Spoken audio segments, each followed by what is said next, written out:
Dans une église dans la région voisine de Mandera, 17 fidèles avaient été massacrés. En novembre 2014, 28 passagers d'un bus dans le nord du Kenya, incapables de citer la Shahada, profession de foi musulmane, avaient eux aussi été assassinés. Les Shebabs ont déjà annoncé qu'ils continueraient à viser les écoles, les universités, les lieux de travail des Kenyans.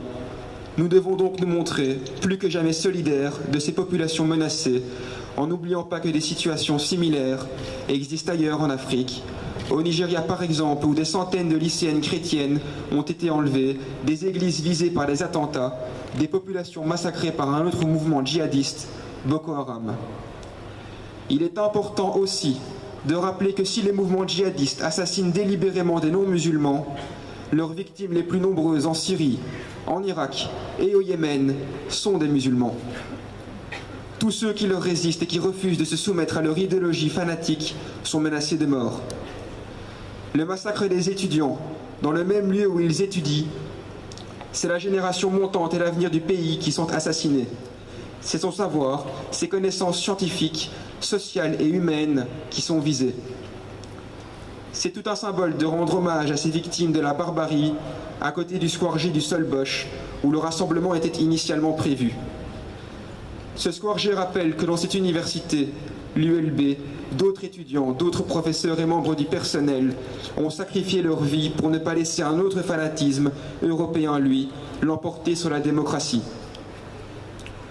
Nous, étudiants, sommes particulièrement concernés par cet acte odieux qui a frappé au cœur d'un campus nos frères en humanité.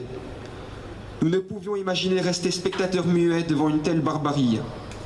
Non, les 6450 km qui nous séparent du Kenya ne nous rendent ni aveugles ni sourds.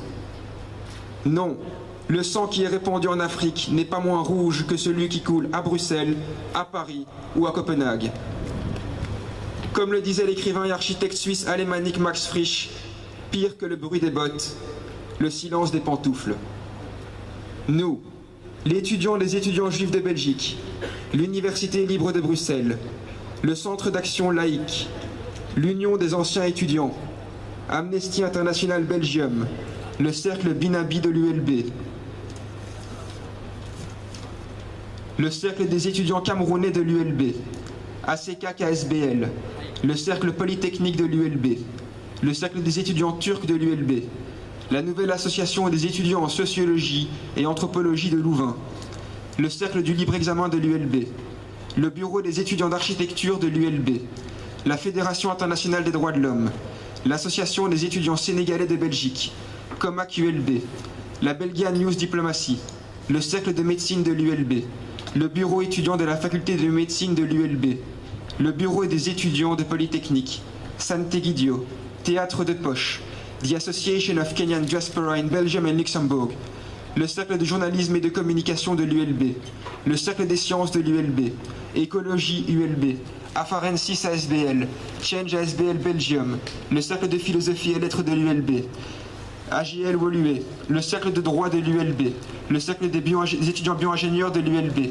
le Cercle Solvay de l'ULB, le Bureau des étudiants administrateurs de l'ULB, le Cercle des étudiants arabo-européens de l'ULB, le Cercle des étudiants en pharmacie de l'ULB, le Cercle des étudiants de gauche actif ULB, l'Union des anciens étudiants juifs de Belgique, le Cercle des étudiants guinéens de l'ULB, Elsa Brussels, le Cercle des étudiants libéraux de l'ULB, l'Association pour la mémoire de la Shoah, le Cercle politique et social de l'ULB, l'Association des cercles étudiants de l'ULB, l'Assemblée générale des étudiants de Louvain, Modèle International Delegate et ISEP ULB, avons entendu votre cri de douleur et en paraphrasant votre hymne national, je pense pouvoir affirmer en notre nom à tous ici présents que nous vivions en fraternité, en paix et en liberté, que nous ayons la joie et l'abondance.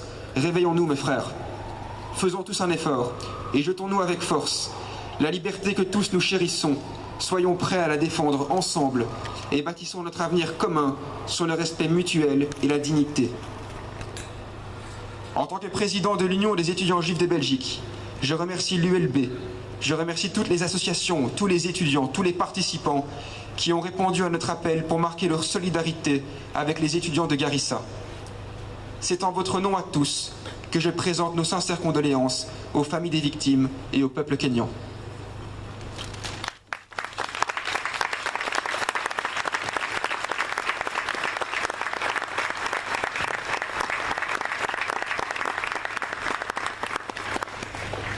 Je cède maintenant la parole à Doreen Walsir-Sor, the Association of Kenyan Diaspora in Belgium and Luxembourg. Thank you. Mr. Jonathan, President of the Jewish Student Community, Vice Rector of the ULB, fellow Kenyans, friends of Kenya, ladies and gentlemen. Tonight, as Kenyans and friends of Kenya, we gather here in the memory of incredible Kenyans. Kenya stands at a place of sadness and great courage. Tonight, we not only hurt, but we condemn these attacks in the strongest possible terms. We express our deepest condolences to the families and the loved ones of the innocent lives that have been taken away from us. We direct our thoughts to the many who are nursing injuries, many that are carrying painful memories of the vivid sight of the events of intense pain. These attacks have left pain in our hearts. I am aware that some stand in this very square mourning their own relatives. Please be assured that we stand here with you. We can only hope that you know you are not alone, and whatever portion of sadness that we can share with you to ease this heavy load, we will gladly bear it. As these difficult days have unfolded in Kenya, we have also been inspired by the stories of strength and sacrifice. We know that when the senseless attacks hit, some chose to risk their lives to save others. And tonight, we honor those too. Scripture tells us that we continue to remember those who are mistreated as if you yourselves are suffering. Today, through your presence, we are reminded of the power of many, the power of togetherness. We feel the support and the love of you, our friends, and are reminded of how precious it is to stand by those who are hurting. This attack, once again, reinforces the need for all countries and communities to unite in the effort to combat violent extremism. To our hosts, the campus of ULB, the students, not only do we feel your love in this time, we feel your extended arms of love by the way you quickly mobilized all students to stand with the students of Garissa. Today, I know that Garissa feels your love. And from my great country of Kenya, allow me to say thank you, asante sana, merci beaucoup, bedankt, for coming to stand with us.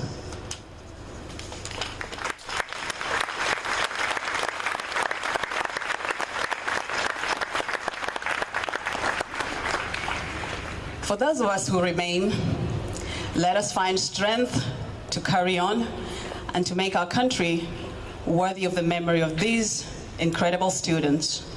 May God keep their hearts in eternal peace. May He grace each of us with the holy comfort, and may He bless and watch over the Garissa community and watch over the Republic of Kenya. I thank you.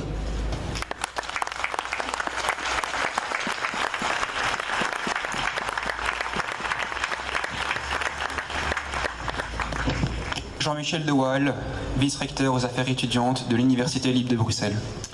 Merci beaucoup. Je m'exprime au nom du recteur Didier Vivier, qui est en mission académique à l'heure actuelle aux États-Unis, qui aurait beaucoup voulu être parmi nous. Quelques mots pour m'associer pleinement aux deux messages qui viennent d'être faits. Je pense qu'il faut se dire que nous sommes dans une situation très particulière, très dangereuse. Je vous fais remarquer que aucun des attentats à Paris, à Copenhague, à Bruxelles, au Kenya n'a été fait au hasard. Ce n'est pas un terrorisme aveugle où l'on met une bombe pour tuer le maximum de personnes. Dans chacun des cas, les terroristes, les barbares savaient très bien qui ils visaient. C'était chaque fois une communauté bien particulière qui était visée. Au Kenya, on s'est attaqué à l'université. Ce n'est pas par hasard non plus. Les universités sont des lieux où les cultures se rencontrent, où il y a des garçons et des filles, où il y a des chrétiens, des musulmans et d'autres. Et surtout, les universités sont des lieux de savoir, des lieux de connaissance, des lieux où on lit, des lieux de raison. Bref, tout ce qui fait peur aux barbares. Ce n'est pas par hasard que l'université a été visée. Et prenons garde, car c'est un message terrible qui nous est envoyé du Kenya. Je voudrais aussi dire toute ma fierté d'être vice-recteur aux affaires étudiantes. Car enfin, cette initiative qui rassemble ce soir plusieurs milliers de personnes est une initiative étudiante, prise par l'UEJB et rejointe par l'ensemble des organisations étudiantes, politiques, culturelles, facultaires dans toute leur diversité. Ce soir, c'est toute l'université, les différents cercles étudiants, les différentes facultés, des professeurs, des étudiants, des membres du corps scientifique, des membres du corps administratif, des autorités qui sont réunies pour dire non. Mais ce sont nos étudiants qui ont montré la voie. Et je trouve que dans un climat de tension, dans un climat de haine, dans un climat qui est en train peu à peu de s'installer en Europe et dans le monde, il y a là un grand message d'optimisme. Je suis vraiment très très fier de nos étudiants qui ont montré la voie et qui se sont mobilisés. Mobilisés à Pâques, en pleine vacances, mobilisés dans une université où beaucoup d'étudiants sont en train d'étudier. Ce n'est pas chose facile. Alors je voudrais vraiment remercier profondément au nom des autorités l'ensemble des cercles étudiants qui ont réussi cette remarquable initiative qui nous rend très optimistes pour l'avenir.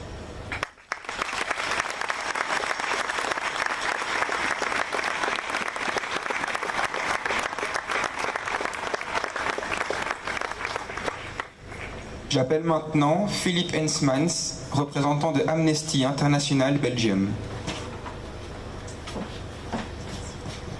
Bonsoir, très fier d'être là avec vous ce soir. Je ne savais pas très bien quoi dire et donc j'ai été rechercher un mail que nous a envoyé à nous, directeurs de toutes les sections d'Amnesty dans le monde, Justus Nyangaya, qui est le directeur de la section kenyane d'Amnesty International, et je me suis dit c'est la meilleure des choses, c'est de vous lire ce qu'il nous a écrit ce jour-là. Chers collègues, nous pleurons aujourd'hui la mort de dizaines de personnes qui ont été tuées dans une attaque horrible par des hommes armés masqués dans l'université de Garissa au nord du Kenya. L'université de Garissa, qui constitue une partie du collège de Moi, de l'université de Moi, elle est située dans le nord du Kenya où il y a une grande vulnérabilité aux attaques des Shebab. Nous avons demandé une protection urgente des étudiants, du collège, enseignants et de toutes les personnes qui habitent Garissa et toute la région du nord Kenya. Nous avons demandé aux autorités de conduire des enquêtes impartiales et d'arrêter ceux qui ont commis ces crimes abominables. Il est important de noter cependant que cette attaque est arrivée le 2 avril, exactement 2 ans, jour pour jour, après que les Nations Unies aient voté de façon massive un traité pour le contrôle des armes légères. Un traité qui avait comme objectif de justement empêcher le transfert des armes vers des groupes armés comme celui qui a utilisé ces armes aujourd'hui. Le Kenya a pris le leadership en étendant le rôle de ce traité pour y inclure les petites armes et les armes légères, les munitions et le transfert de technologie. Bien que le Kenya n'ait pas encore signé ce traité, eh bien, il faut remarquer que justement, les armes légères sont devenues une vraie menace dans tout le Kenya et dans la région en particulier où la sécurité est concernée. Les petites armes ont été utilisées tellement de fois dans la région et en particulier dans tout le Kenya qu'il a eu un effet dévastateur sur les gens. Elles ont été utilisées encore une fois aujourd'hui, causant la mort et la souffrance parmi de nombreux jeunes qui voulaient fêter ce 2e anniversaire du traité. Alors nous demandons à tout le monde de faire ce qu'il peut là où il est pour nous aider à lutter contre ce fléau et aussi peut-être plus particulièrement au gouvernement de lutter bien entendu en respectant le droit et la Constitution. Merci à tous pour votre soutien. Justus Ndangere.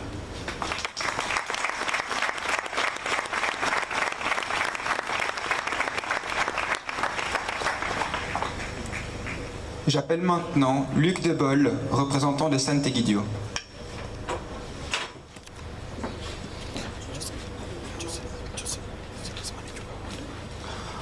Bonsoir.